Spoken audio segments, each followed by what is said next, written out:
오늘 하루 주어진 하루 속에서 하나님이 요구하심이 무엇인지 고민하는 하루를 살아가시길 원합니다. 이 아침 시간에 주시는 말씀을 통해 살아갈 용기를 얻길 바랍니다. 다 함께 사도신경으로 우리의 신앙을 고백하겠습니다. 전능하사 천지를 만드신 하나님 아버지를 내가 믿사오며 그 외아들 우리 주 예수 그리스도를 믿사오니 이는 성령으로 잉태하사 동정녀 마리아에게 나시고 본디오 빌라도에게 고난을 받으사 십자가에 못 박혀 죽으시고 장사한 지 사흘 만에 죽은 자 가운데서 다시 살아나시며 하늘에 오르사 전능하신 하나님 우편에 앉아 계시다가 저리로서 산자와 죽은 자를 심판하러 오시리라. 성령을 믿사오며 거룩한 공회와 성도가 서로 교통한 것과 죄를 사하여 주시는 것과 몸이 다시 사는 것과 영원히 사는 것을 믿사옵나이다. 아멘.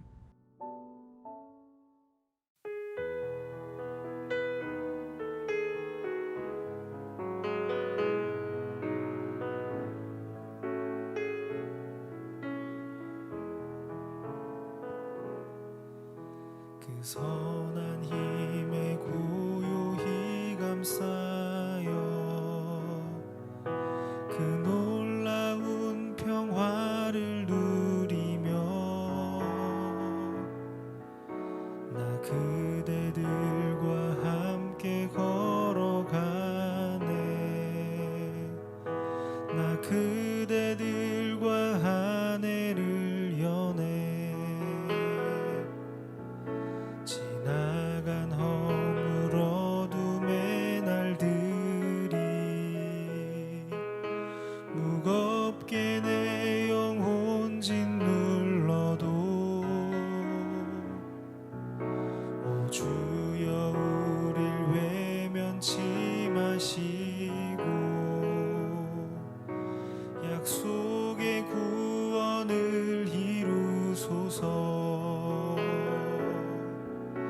그 선한 힘이 우릴 감싸시니 믿음으로 일어나릴 기대하네. 주 언제나 우리와 함께 계셔 하루 또 하루가 늘 새로워. 주께서 밝히신 작은 촛불이 어둠을 헤치고 타오르네. 그 빛에 우리 모두 하나 되어 온 누리에 비추게 하소서. 고요함이 깊이 번져갈 때 저 가슴 벅찬 노래 들리네. 다시 하나가 되게 이끄소서.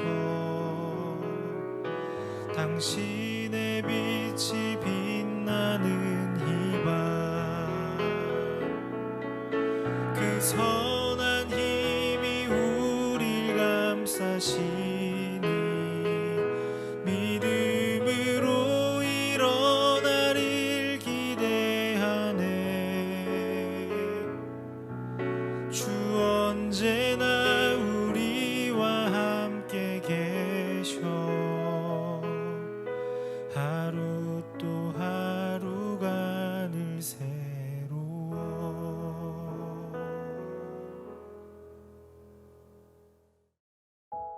오늘 우리가 함께 나눌 말씀은 사도행전 28장 23절부터 31절입니다.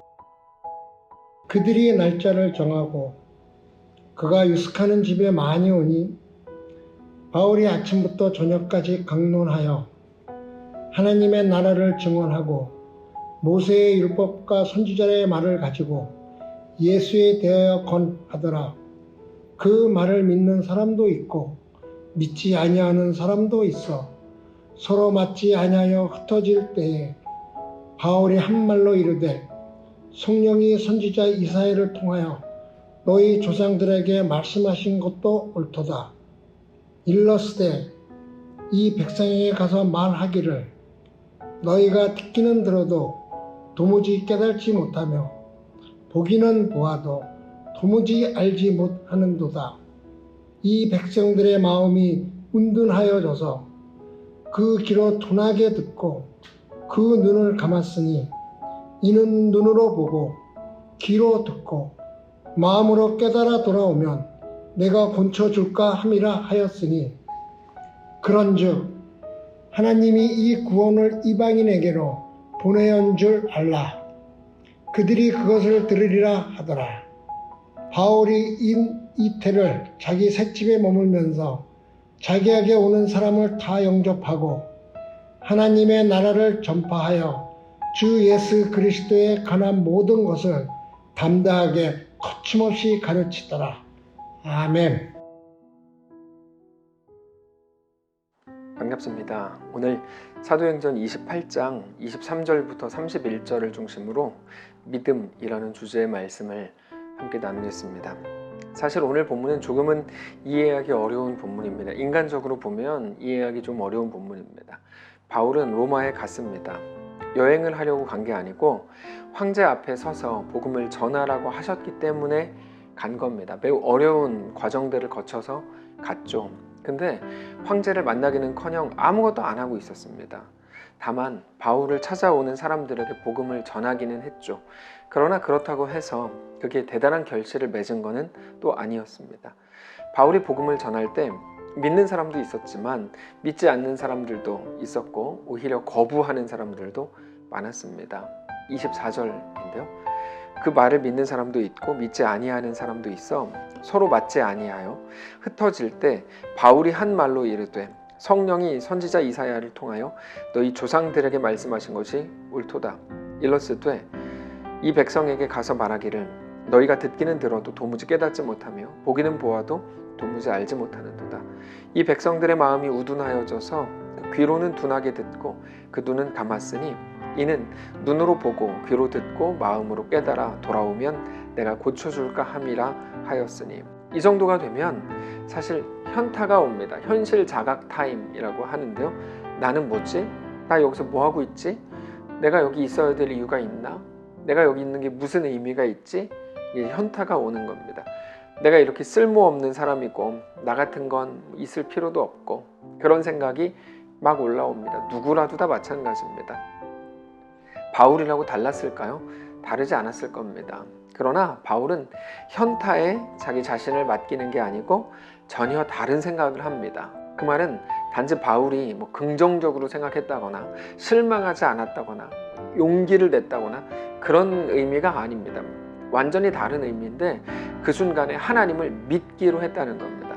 그런 실망스러운 순간에 믿음을 갖는다는 것은 하나님을 모르는 세상이 볼 때는 완전히 신세계입니다. 그게 어떻게 가능하지? 완전히 말이 안 되는 겁니다. 근데 바울은 정말로 그때 하나님을 믿기로 했죠. 자, 늘 말씀드리지만 믿음은 무엇입니까? 향해서 가는 거죠. 근데 무엇을 향하는가가 굉장히 중요합니다. 그래서 믿음에는 언제나 대상과 내용이 있어야 합니다. 그렇다면 바울이 믿은 내용은 무엇일까요? 바울은 무엇을 믿었을까요? 바울이 하나님을 믿었다고 할 때 그것은 무엇일까요? 그거는 죽은 자를 살리시고 없는 것을 있는 것으로 부르시는 하나님을 믿은 겁니다. 하나님은 이것을 통해서도 일하신다. 그거를 믿은 겁니다. 28절인데 그런즉 하나님의 이 구원이 이방인에게로 보내준 줄을 알라. 그들은 그것을 들으리라 하더라. 그들은 그것을 들으리라 이거죠. 이건 이런 말입니다. 유대인들이 믿었다면 이방인들에게는 복음 전파의 기회 자체가 사라졌을 겁니다. 없었을 겁니다. 그러나 유대인들이 거부하는 바람에 거부해 주는 바람에 이방인들에게도 복음을 들을 기회가 생겼다는 거죠. 이게 바로 사도행전을 통해서 우리에게 소개하시는 하나님입니다. 우리 계획대로만 이루어진다면 우리는 너무 해피하겠죠? 너무 좋을 겁니다. 근데 모든 게 완전할까요? 그럴 수 없습니다. 우리가 완전하지 않은데 우리 계획이 이루어진다는 것이 어떻게 완전하겠습니까? 다만 하나님의 일하심은 완전합니다. 그리고 우리가 아는지 모르는지 그렇게 중요하지 않습니다. 하나님은 그 속에서도 언제나 그렇게 일하시는 분이라는 사실이 중요한 겁니다.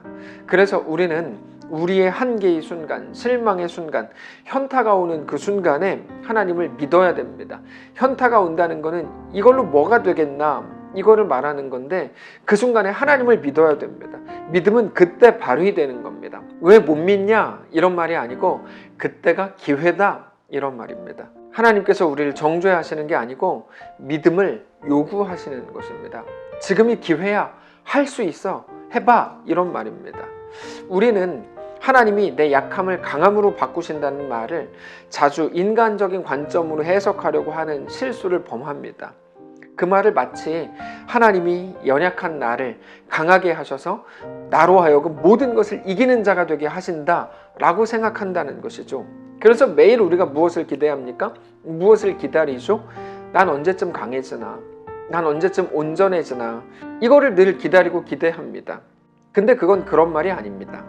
우리를 강하게 하시는 방식으로 일하시는 게 아니고 약함을 가지고도 못남을 가지고도 그 속에서도 하나님은 역사를 만들고 생명과 승리를 만들어 내신다는 말입니다. 그래서 예수님을 강하게 해서 십자가 지실 일이 없게 만드시는 게 아니고 십자가를 가지고도 죽음을 통해서도 일하신다는 말입니다. 결국에 영원히 승리하시는 분은 오직 하나님이시고 우리가 주 안에 거할 때 우리도 같이 승리하게 되는 것입니다. 그게 우리가 잘 아는 빌립보서 4장입니다. 내게 능력 주시는 자 안에서 내가 모든 것을 할 수 있다라고 바울은 그때 고백합니다. 모든 것을 할 수 있다 그러니까 내가 이제 슈퍼맨 되겠구나. 내가 전능한 사람이 되겠구나. 근데 그렇지 않습니다. 그 앞을 보아야만 내용이 정확해집니다. 빌립보서 4장 11절부터인데 내가 궁핍함으로 말하는 것이 아니라 어떠한 형편에든지 나는 자족하기를 배웠노니 나는 비천에 처할 줄도 알고 풍부에 처할 줄도 알아 모든 일 곧 배부름과 배고픔과 풍부와 궁핍에도 처할 줄 아는 일체의 비결을 배웠노라.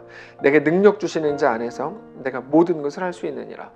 바울이 할 수 있다고 말한 그 모든 것은 무엇입니까? 비천에 처할 줄도 안다. 풍부에 처할 줄도 안다. 어떻게 그게 가능하죠?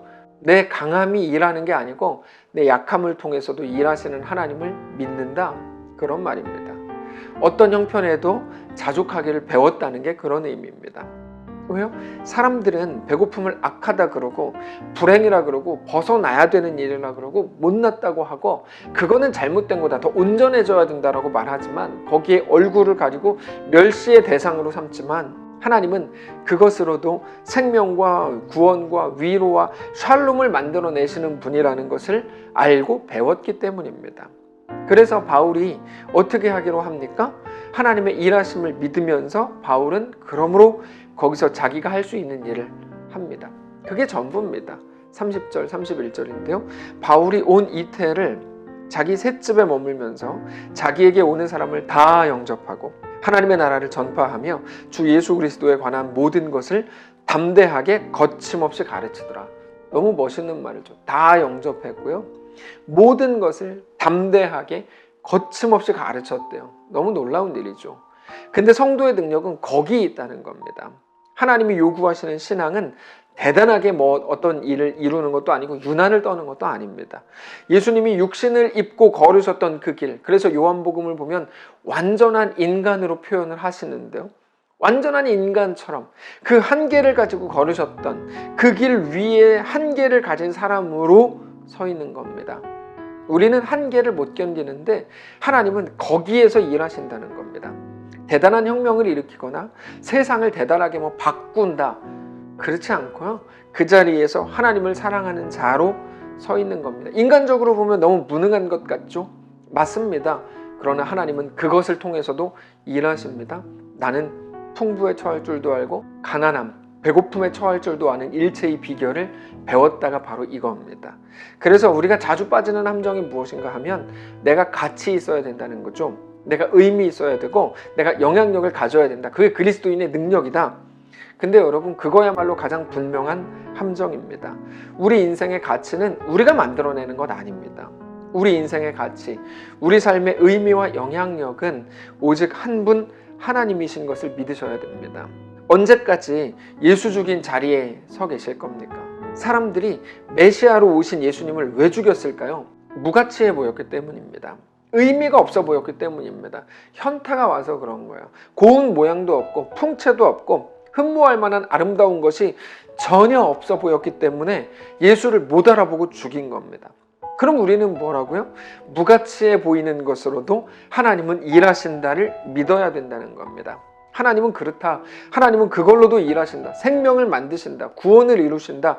놀라운 역사를 만드신다. 그게 우리의 믿음이 되시기를 바랍니다. 그래서 그 믿음이 우리 삶에 어떻게 드러납니까? 그래서 나는 지금 이 자리에서 주를 바라본다, 이거죠. 나에게 허락된 길을 간다. 말씀을 정리하겠습니다. 여러분, 우리는 그동안 아주 긴 시간 동안에 아침 경건회를 통해서 사도행전을 묵상해 왔습니다. 오늘이 98번째 사도행전 말씀이니까 굉장히 긴 시간 동안 말씀을 대했습니다. 오늘도 우리에게 주시는 말씀을 붙들게 되시기를 바랍니다. 우리의 못남까지도 여러분 하나님의 재료가 됩니다.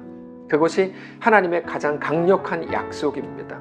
교훈이 아니라, 위로가 아니라 하나님의 약속인 것을 믿으시기 바랍니다. 뭐라고 선포하십니까? 너의 삶도 내가 붙든다. 너의 지금의 모습, 너의 연약함, 너의 실패와 너의 눈물을 가지고도 내가 일한다. 그러니까 안심하라. 다만 연약함이 더 지속될 거다. 세상에서는 너희가 환난을 당할 거다. 그러나 담대하라. 내가 세상을 이기었노라. 이미 이긴 싸움이다. 성도 여러분, 우리에게 대한 하나님의 놀라운 은혜가 여전히 진행되고 있음을 믿으시기 바랍니다. 하나님의 이끄심이 우리의 어떤 순간, 어떤 자리에도 가득 임하고 있음을 믿으시기를 바라고, 그 믿음으로 완전히 별 볼 일 없는 것 같은 우리 현실 속에서도 묵묵히 걷게 되시기를, 그래서 여전히 사도행전의 기록을 우리 삶을 통해 써내려가게 되시기를 주님 이름으로 축복합니다. 한번 기도하겠습니다. 살아계신 하나님, 오늘 우리의 삶에 여전히 연약하고 부족해서 이게 뭔가, 여긴 어딘가, 내 삶은 무슨 의미가 있는가, 이 생각에 빠져 있을 많은 성도들 불쌍히 여겨주시고 힘을 주시고 특별히 믿음을 허락해 주셔서 내가 어디에서도 일하는지 너에게 보여주겠다. 하나님의 약속을 붙든 자들로 힘있게 설 수 있도록 인도하여 주옵소서. 우리 연약합니다. 하나님이 강하시죠. 하나님이 붙드시고 하나님이 함께해 주옵소서. 우리의 모든 실패까지도 하나님의 놀라운 역사의 재료가 되게 하시고 그렇게 늘 승리하는 주의 성도를 되도록 축복하시옵소서. 감사드리며 살아계신 예수님의 이름으로 기도합니다. 아멘.